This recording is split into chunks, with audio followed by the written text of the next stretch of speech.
Bismillahirrahmanirrahim. Assalamualaikum warahmatullahi wabarakatuh.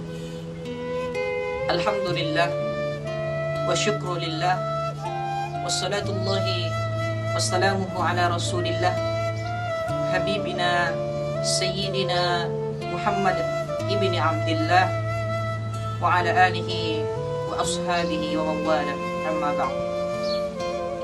Bersyukur kita kepada Allah Subhanahu wa ta'ala. Allah Subhanahu wa ta'ala masih mempertemukan kita di bulan yang mulia ini, bulan yang penuh berkah ini. Seandainya di sana ada toko yang menjual kebahagiaan, niscaya kita akan melihat orang-orang akan mendatangi toko itu dan membeli kebahagiaan itu, walaupun dengan harga yang mahal, walaupun dengan harga yang tidak sedikit. Tetapi kita lupa ternyata kebahagiaan itu terletak di dalam syukur dan sabar kita dalam menjalani hidup ini.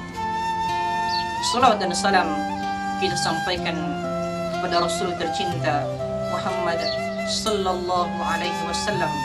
Allahumma salli ala sayyidina Muhammad wa ala ali sayyidina Muhammad. Assalamu alayka ya Rasulullah.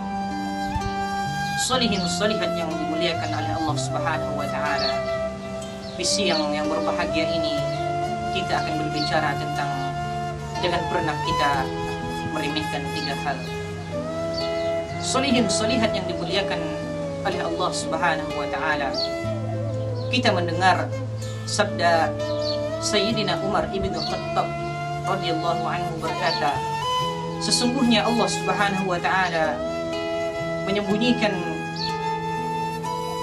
ridhonya di dalam amal-amal yang diperbuat oleh manusia, dan Allah Subhanahu wa ta'ala menyembunyikan murkanya di dalam dosa-dosa yang dilakukan oleh manusia, dan Allah Subhanahu wa ta'ala menyembunyikan kekasih-kekasihnya di antara orang ramai yang diremehkan manusia. Masya Allah, kita tidak boleh meremehkan tiga hal ini.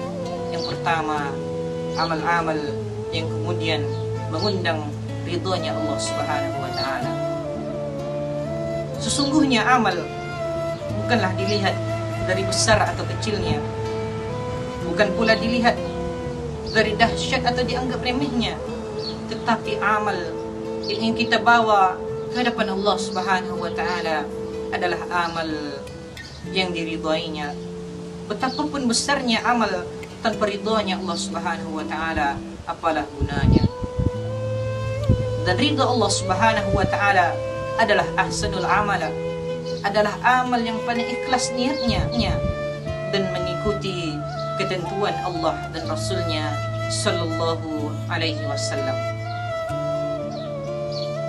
Setelah yang fardu, kita perlu memiliki amal-amal yang kemudian kita rahasiakan, kita jaga, kemudian kita dawamkan, sebagaimana kata Nabi sallallahu alaihi wasallam, ahabbul a'mali ilallahi adwamuha wa in qalla. Allah mencintai amal yang dilakukan terus menerus. Allah mencintai amal yang kita dawamkan, wa in qalla, meskipun itu sedikit. Salihin salihat yang dimuliakan oleh Allah Subhanahu wa ta'ala, Al-Imam Abu Dawud mencontohkan kepada kita bagaimana beliau ketika menyeberang dengan perahu di Sungai Tigris. Ketika sudah sampai setengah jalan, beliau berkata kepada tukang perahu, bisakah kita kembali sebentar? Lalu dijawab oleh tukang perahu, kenapa? Lalu Imam Abu Dawud mengatakan, karena ada orang yang bersin di tepian. Ketika ada orang yang bersin di tepian, belum dia mengucapkan tahmid, belum ada yang mengucapkan tarhim kepadanya, kata Imam Abu Dawud, bisakah kita kembali? Lalu kemudian Imam Abu Dawud membayar tukang perahu itu, kemudian mendayung balik, dan Imam Abu Dawud mengucapkan kepada orang yang bersin itu, yarhamukallah.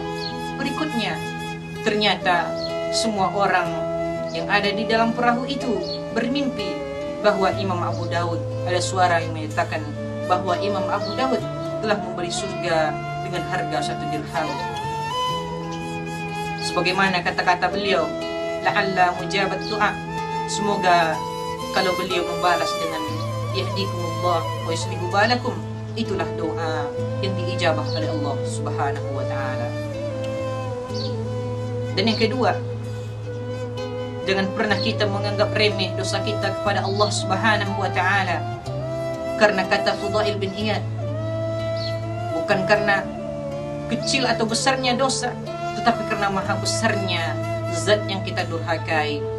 Boleh jadi Allah Subhanahu wa ta'ala memberikan satu dosa besar, tetapi yang membuat melakukannya takut dan kemudian bertaubat kepada Allah Subhanahu wa ta'ala, itu jauh lebih baik daripada seseorang yang melakukan dosa-dosa kecil kemudian mereka meremehkan dosa itu tanpa sadar ternyata itulah yang mengundang murkanya Allah Subhanahu wa ta'ala. Dan yang ketiga, jangan pernah kita meremehkan sesama manusia, karena boleh jadi kekasih-kekasih Allah itu adalah atqiyaul akhfiya, orang-orang takwa yang tersembunyi. Allah menyatakan kepada kita, kita tidak patut mengukur kemuliaan seseorang dengan harta. Kita tidak pantas mengukur kemuliaan seseorang dengan paras, dengan nasab keturunan, dengan kedudukan. Tapi kata Allah Subhanahu wa ta'ala, satu-satunya adalah inna akramakum indallahi atqakum, takwa. Tetapi solihin-solihat yang dimuliakan oleh Allah Subhanahu wa ta'ala, sayangnya takwa itu tidak ditampilkan oleh Allah Subhanahu wa ta'ala di dalam wajah kita, sehingga kita tidak tahu mana yang lebih takwa dari kita dan mana yang kurang takwa dibanding kita.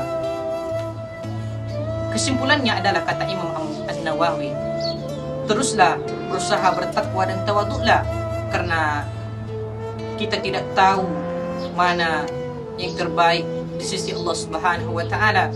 Dan jangan pernah kita meremehkan manusia, karena boleh jadi mereka lah hamba-hamba Allah yang bertakwa.